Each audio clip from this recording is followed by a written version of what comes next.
Halo SK Friends semuanya, semangat sehat? Senang sekali saya bisa kembali menyapa Anda melalui live SKF Indonesia. SK Friends bisa menyaksikan live ini melalui Instagram kami yaitu @skfindonesia atau bergabung dengan komunitas online kami melalui grup Facebook Hidup Sehat Tanpa Diabetes. Nah, seperti biasanya di setiap hari Jumat saya ingin berbagi sebuah informasi kesehatan. Nah, pada Jumat siang ini saya mau berbagi info kesehatannya ini temanya tentang masalah saluran cerna dengan diabetes, yaitu sembelit dan juga gastroparesis. Oke. Nah, jadi kalau untuk pertama kita bahas soal sembelitnya dulu ya. Sembelit dia adalah kondisi di mana kita hanya buang air besar sebanyak 2 kali dalam seminggu atau lebih dari 3 hari sekali. Itu baru melakukan buang air besar. Nah, sebenarnya pada kondisi sembelit ini banyak memang yang tidak menyadarinya ya, bahwa sembelit merupakan salah satu dari komplikasi seorang penyandang diabetes. Dan setidaknya terdapat 60% penyandang diabetes yang mengalami sembelit. Kenapa seorang penyandang diabetes bisa mengalami sembelit? Karena pada saat level gula darah yang tinggi, ini bisa menyebabkan penyumbatan pada pembuluh darah. Nah, pembuluh darahnya kan kita tahu ini terdapat di seluruh tubuh kita, termasuk pada saluran cerna. Ketika sumbatannya ini terdapat di saluran cerna, sehingga saluran cerna kita tidak bisa mendapatkan cukup oksigen dan juga zat gizi, sehingga saluran cerna tersebut lama-lama menjadi lemas. Seperti itu, makanya terjadilah sembelit.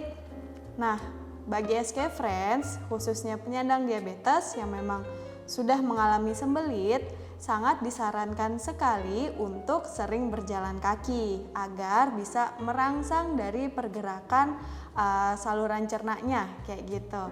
Kemudian perbanyak konsumsi serat, terutama serat yang larut dalam air ya, yaitu 25 sampai dengan 30 gram per hari. Ini setara dengan makan sayur dan buah sebanyak 3 sampai dengan 4 porsi sehari ya gitu. Nah, kondisi masalah saluran cerna yang selanjutnya adalah gastroparesis.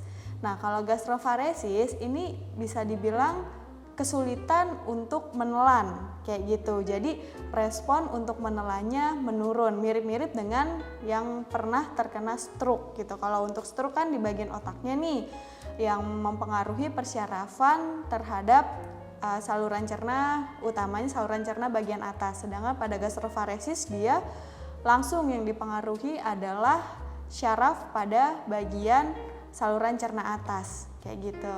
Nah, kalaupun makanannya bisa tertelan masuk ke lambung, dari lambung makanan ini dia akan lebih lama transitnya. Atau kata lain, makanan ini akan sulit untuk masuk ke dalam usus, seperti itu.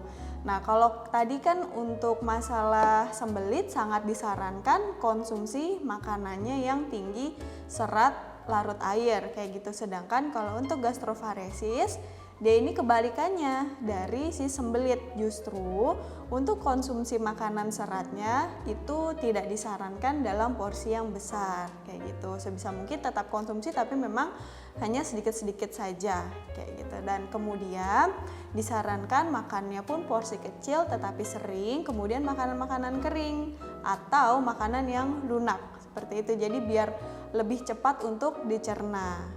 Kemudian untuk selain saran makanannya, pada penyandang diabetes yang sudah mengalami gastroparesis juga disarankan menjalankan terapi ini banyak bergerak lah, mirip dengan si sembelit tadi, berjalan kaki, kita tidak usah terlalu yang ekstrim, yang penting bergerak aja seperti itu ya.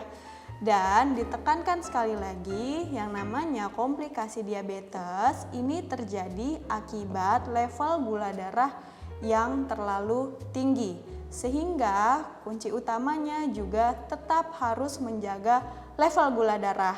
Oke, mungkin SK Friends semuanya bosan ya kalau diingatkan jaga level gula darah, jaga pola makannya. Tetapi memang itulah yang harus kita lakukan agar terhindar dari masalah komplikasi diabetes tersebut. Baiklah SK Friends, sampai di sini terlebih dahulu untuk informasi kesehatannya. Kita jumpa lagi pada live SKF Indonesia di pekan depan. Semangat sehat semuanya!